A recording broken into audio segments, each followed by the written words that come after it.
किसी के बहकावे पर आकर के हमारी पार्टी को कुछ लोगों ने समाप्त करने का प्रयास किया और उसमें भारत सरकार की भागीदारी अधिक रही। प्रशासनिक पद पर जो लोग बैठे हुए हैं उन लोगों के द्वारा हमारी पार्टी को दरकिनार करके और हमको अलग करने का प्रयास किया।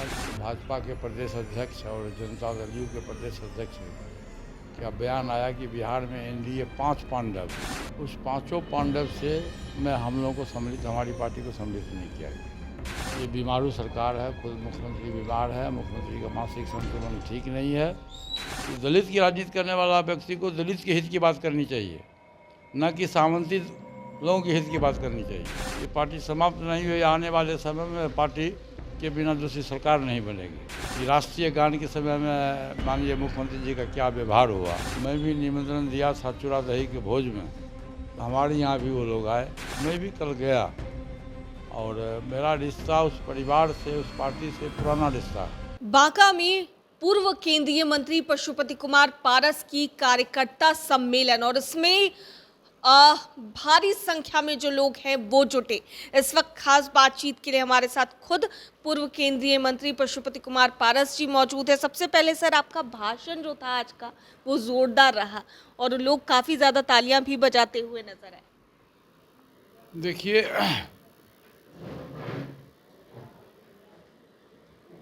ये समय जो है और हमारी पार्टी, खासकर हमारी पार्टी को लोकसभा के चुनाव में किसी के बहकावे पर आकर के हमारी पार्टी को कुछ लोगों ने समाप्त करने का प्रयास किया और उसमें भारत सरकार की भागीदारी अधिक रही और गलत आंकड़ा पेश किया लोगों ने। जबकि 2014 से लेकर आज तक, लोकसभा चुनाव तक, हम एनडीए के ईमानदार सहयोगी थे, ये पूरा दुनिया जानती है। और हम जिस पद पर मुझको बैठाया गया उसको भी मैंने बहुत ईमानदारी से संचालन किया। लेकिन चूँकि हमारी पार्टी दलित की पार्टी है, इसीलिए जो ऊंचे तबके के लोग हैं, ऊंचे तबके मतलब जो प्रशासनिक पद पर जो लोग बैठे हुए हैं उन लोगों के द्वारा हमारी पार्टी को दरकिनार करके और हमको अलग करने का प्रयास किया, जनता से अलग करने का प्रयास किया। लेकिन मैं शुरू से ही मैं संगठन करता रहा हूँ और संगठन हमारी रुचि रही है। और आपने देखा होगा कि इस विपरीत परिस्थिति में जबकि मुझको एक भी सीट नहीं मिला और मैं इतना होने के बावजूद भी मैं एनडीए गठबंधन को मैंने साथ दिया कि मैंने देखा कि भाई व्यक्तिगत हित को माइनस करो और राष्ट्र हित में, देश हित में आदरणीय नरेंद्र मोदी जी की लोग, देश की जनता की इच्छा है कि तीसरी बार वो प्रधानमंत्री बने। हमारी पार्टी ने भी, हम लोगों ने भी बहुत ईमानदारी से समर्थन किया और सरकार भी बनी। और 6 महीना 8 महीना के बाद जब कभी भी भाजपा की बैठक बिहार में हुआ, एनडीए की बैठक कहिए, तो भाजपा के प्रदेश अध्यक्ष और जनता दल यू के प्रदेश अध्यक्ष का बयान आया कि बिहार में एनडीए 5 पांडव है, उस पांचों पांडव से मैं हम लोगों को सम्मिलित, हमारी पार्टी को सम्मिलित नहीं किया गया। तो मुझको बड़ी तकलीफ़ हुई कि भाई मैंने आपको विपत्ति के समय में साथ दिया और फिर भी आप हमको अलग कर रहे हैं। तो हमने एक बैठक बुलाई, हम अपनी पार्टी की बैठक बुला के अक्टूबर माह में, और स्टेट पार्टी की बैठक और दलित सेना की बैठक बुला करके वर्कर्स में काफ़ी आक्रोश था कि एनडीए गठबंधन से अलग होइए, ये करिए, वो करिए। फिर भी मैंने लोगों को समझाया और एक हुआ कि हम चलो गांव की ओर, गांव की ओर हम लोगों ने नारा दिया और उसी क्रम में हम लोग वहाँ से सभी पार्टी के जितने पदाधिकारी हैं सभी लोग प्रत्येक ज़िला में हम लोग जा रहे हैं। ये 18वां ज़िला हमारा है, कई ज़िला में तो आप भी साथ गई हैं और जहाँ कहीं भी आप देखे होइएगा तो अपार भीड़ होती है, चाहे रास्ते में रिसेप्शन क्या हो, रास्ते में स्वागत की बात हो या हॉल की बात हो। आप वहाँ तो देखे थे, आपने बक्सर में तो देखा था कि आम सभा हो गया था। तो जो लोगों का प्यार है, लोगों को प्यार है और हमारे काम पर लोगों को विश्वास है। चूँकि हम अपने को ये नहीं कहते कि हम दलित के बड़े लीडर हैं, लेकिन हम बिहार की जनता कहती है और दलित समाज के लोग कहते हैं, और उसको हम पर विश्वास है। और 2025 में जो चुनाव आने वाला है, ये बीमारू सरकार है, खुद मुख्यमंत्री बीमार है, मुख्यमंत्री का मानसिक संतुलन ठीक नहीं है, और बिहार की जनता इस बात को जानकारी है बिहार की जनता को। इसलिए हम आगाह करने आए हैं कि भाई 2025 में जो विधानसभा का चुनाव होगा, ये राष्ट्रीय पर्व है, और हमारा जो आदमी है, दलित है, शोषित है, पिछड़ा है, अक़लियत के लोग हैं, आप इस वर्तमान सरकार को उखाड़ के फेंको और नई व्यवस्था के तहत नई सरकार को चुनाव जिताओ। और हमारा ये भी दावा है कि 2025 में जो चुनाव होने वाला है, बिना हमारी पार्टी के संगठन का लेकिन सर बिहार में सरकार नहीं बनेगी। जी, लेकिन सर भाषण जब आप दे रहे थे उस दौरान आपने एक और बात कही जो बड़ी रिमार्केबल है। आपने कहा कि जो दलितों की बात नहीं करता है, शोषितों की बात नहीं करता है, ऐसे लोगों को चुल्लू भर पानी में डूब मरना चाहिए। तो मैं तो आज भी कह रहा हूँ, हम दलित की राजनीति करेंगे और दलित पर अत्याचार होगा और सामंती के साथ हम मिल जाएंगे, तो हम क्या होंगे? तो दलित क्या करेगा हमको? दलित माला तो नहीं पहनाएगा, दलित तो हमारा विरोध करेगा। तो यही बात तो मैं कहा हूँ कि दलित की राजनीति करने वाला व्यक्ति को दलित के हित की बात करनी चाहिए, न कि सामंती लोगों के हित की बात करनी चाहिए। यही बात मैंने कहा। और मैं ये भी कहा कि बिहार सरकार जो है, जब से सत्ता में आई है, तब से उसने दलित और महादलित को बांट दिया।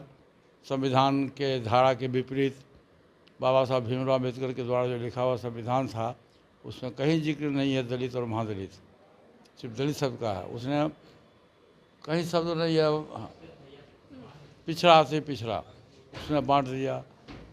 हिंदू और मुसलमान को उसने बांट दिया, और औरत और मर्द में मतभेद पैदा कर दिया। तो ये सरकार जो है सो झगड़ालू सरकार है, झगड़ा करने की प्रवृत्ति है इन लोगों को। ये लोग बिहार का विकास नहीं कर सकता। लग रहा है सर कि जो कार्यकर्ताओं का उत्साह था, जो एक समय पे लग रहा था कि कार्यकर्ता भी बड़े उदास हो गए थे, वो एक बार फिर से उत्साहित नजर आ रहे हैं। उसको आशा और उम्मीद जग गया न। अभी लोकसभा के चुनाव में लोगों ने ये साबित कर दिया कि राष्ट्रीय लोक जनशक्ति पार्टी 0 पर आउट। लेकिन जब हम लोगों ने बीड़ा उठाया और अपनी ताकत को जनता के बीच में दिखलाने का प्रयास हम लोग कर रहे हैं, हमारी पार्टी कर रही है, अब लोगों को एहसास हुआ कि नहीं, ये पार्टी समाप्त नहीं हुई। आने वाले समय में पार्टी के बिना दूसरी सरकार नहीं बनेगी। इसलिए मेरा 18वां जिला का आज है, फिर परसों हमारा है गोपालगंज है, फिर उसके बाद में सीतामढ़ी है। मतलब पूरे 10 तारीख तक हमारा कार्यक्रम है, और फिर 14 तारीख को बाबा साहब भीमराव अम्बेडकर की जयंती पर हम बिहार में बापू सभागार में, पटना के बापू सभागार में एक बहुत बड़ी रैली करेंगे। और उस रैली के माध्यम से हम बिहार की जनता को और आप मीडिया के साथी को भी हम बताएंगे कि हमारा भविष्य की रणनीति क्या है, हम किस दल के साथ गठबंधन करेंगे, क्यों करेंगे, ये सब पूरी जानकारी हम आपको देंगे। आजकल एक बात की चर्चा खूब हो रही है सर, जहाँ तक आपकी बात कर ली जाए, आप तमाम ज़िलों में घूम रहे हैं, कार्यकर्ताओं से मिल रहे हैं, आपकी उम्र भी ज़्यादा हो गई है। मुख्यमंत्री नीतीश कुमार की उम्र को लेकर के भी चर्चा खूब हो रही है। कहा जा रहा है कि उनकी मानसिक हालत ठीक नहीं है। उम्र से मतलब नहीं है, आप इतनी उम्र से मतलब नहीं है, मतलब है मानसिक संतुलन। आप 4-5 उदाहरण देख लिए ना। मैं नहीं कहता, बिहार की जनता, पूरे देश की जनता ने देखा वीडियो कि राष्ट्रीय गान के समय में माननीय मुख्यमंत्री जी का क्या व्यवहार हुआ। ये तो आप लोगों को भी नहीं देखा है, और उस व्यवहार के चलते बिहार के लोगों का सर झुक गया। इसलिए मैं कहता हूँ कि बहुत दिन हो गया, 20 वर्ष तक बिहार की सत्ता में आप संभाल रहे हैं। अब एनडीए गठबंधन के लोगों को चाहिए कि उनको राजनीति से सेवानिवृत्त कर दें और किसी तीसरे व्यक्ति को मुख्यमंत्री बना दें। चलिए, दावती इफ्तार को लेकर भी पॉलिटिक्स खूब हुई सर। आप भी आरजेडी सुप्रीमो लालू प्रसाद यादव जी के दावती इफ्तार में शामिल हुए। दूसरी ओर कई मुस्लिम संगठनों ने मुख्यमंत्री नीतीश कुमार हो, चिराग पासवान हो या चंद्रबाबू नायडू हो, इन लोगों के दावती इफ्तार का बॉयकॉट किया। तो किस तरीके से देख रहे हैं? जबकि देख रहे हैं कि पार्लियामेंट में जो बिल पास हुआ, बिल जो पेश किया गया है, वो धर्म के आधार पर गलत है। रंग को सबको जीने का अधिकार है, और सबको मौलिक अधिकार है, और व्यक्ति जो है उसको सब प्रत्येक व्यक्ति को एक ही वोट देने का अधिकार है। ऐसा नहीं है कि कोई बड़ा आदमी है तो 2 वोट डाल देगा, कोई गरीब है रिक्शा पुलर है तो 1 वोट डालेगा, नहीं। तो आप मौलिक अधिकार का हनन नहीं कर सकते हैं। सरकार को चाहिए कि मौलिक अधिकार का हनन नहीं करे। और ये बहुत बड़ा बगीचा है, हिंदुस्तान एक बगीचा है। इस बगीचा में सभी तरह का फूल है और बगीचा का जो माली होता है उसको सोचना पड़ता है कि इस बगीचा में सभी तरह का फूल खिले, चाहे छोटा फूल हो बड़ा फूल हो, खिले, वो अच्छा माली कहा जाता है।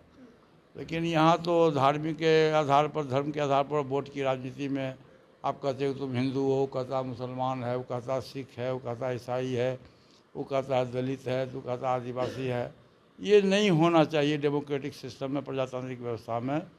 मैं इसका विरोध करता हूँ। सर एक आखिरी सवाल है, कल आपकी जो तस्वीरें अच्छा एक आखिरी सवाल ले लेते हैं। कल आपकी तस्वीरें सामने आई आरजेडी सुप्रीमो लालू प्रसाद यादव के साथ में, बड़ी गर्मजोशी से आपका स्वागत करते नजर आए। लालू यादव हो या राबड़ी देवी जी हों, दोनों ने ही गर्मजोशी से स्वागत किया। ऐसे में अब आपके कार्यकर्ता हों या फिर जिन जनता के बीच में आप जा रहे हैं वो हो, अब बड़ी ही बेसब्री से इंतजार कर रहे हैं कि आप कब गठबंधन का ऐलान करेंगे। देखिए, कल जो मैं इफ्तार पार्टी में गया, हमारे साथ में आदरणीय सूरजभान सिंह जी भी थे, हमारे प्रदेश के अध्यक्ष प्रिंस राज पासवान जी भी थे और भूषण कुमार जी भी जो हमारे पार्टी के एमएलसी हैं वो भी थे, और हमारा राष्ट्रीय प्रवक्ता श्रवण कुमार अग्रवाल भी थे। मैं गया वहाँ क्योंकि मुझको निमंत्रण मिला था, मैं भी निमंत्रण दिया था चूड़ा दही के भोज में, तो हमारे यहाँ भी वो लोग आए। मुझको काफ़ी खुशी हुई, खास करके बीमारी हालत में आदरणीय लालू प्रसाद यादव जी हमारे घर पर आए और घंटों भर रुके, और पूरा आपने प्रेस मीडिया के साथी भी देखा आपने। तो मैं भी कल गया, और मेरा रिश्ता उस परिवार से, उस पार्टी से पुराना रिश्ता है।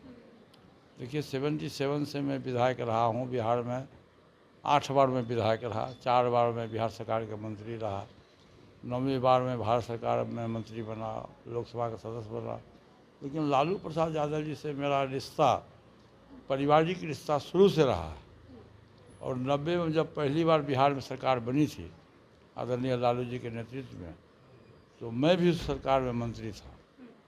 मैं 90 में भी मंत्री था, 95 में भी मंत्री था, मैं 2098 तक मैं मंत्री रहा, 4 विभाग में विभाग मंत्री रहा। तो वो रिश्ता मेरा पुराना रिश्ता, और मैं कहीं भी था, किसी भी दल में हो, किसी भी गठबंधन में हो, लेकिन लालू जी से मेरा पारिवारिक रिश्ता रहा है और भविष्य भी रहेगा। और मैं बड़ा भाई छोटा भाई का हमारा रिश्ता है। गठबंधन का इंतजार कर रहे हैं सरकारी। हाँ, तो मैंने आपको कहा ना कि 14 अप्रैल को जो हमारी पार्टी का जो सम्मेलन है, उसमें हम नेशनल एक्जीक्यूटिव की बैठक बुलाएंगे, कार्य समिति की बैठक बुलाएंगे, और उसमें जो हमारे पार्टी का जो सार्वजनिक रूप से तय होगा वो हम पार्टी में घोषणा करेंगे। लेकिन एक बार जान लीजिए, मॉर्निंग सोच दी डे होता है, ये सबको पता है, ये सबको पता है। इसलिए आप इसको भविष्य का राज जो है सो भविष्य में रहने दीजिए, चिंता मत करिए। बहुत बहुत शुक्रिया बातचीत के लिए। तो देखिए हमारे साथ पूर्व केंद्रीय मंत्री पशुपति कुमार पारस जी थे, और ऐसे में क्या कुछ कहते नजर आए तमाम राजनीतिक मुद्दों को लेकर आप सुन रहे थे। कैमरा पर्सन अनिल के साथ मैं दक्षा प्रिया, दर्श न्यूज बांका।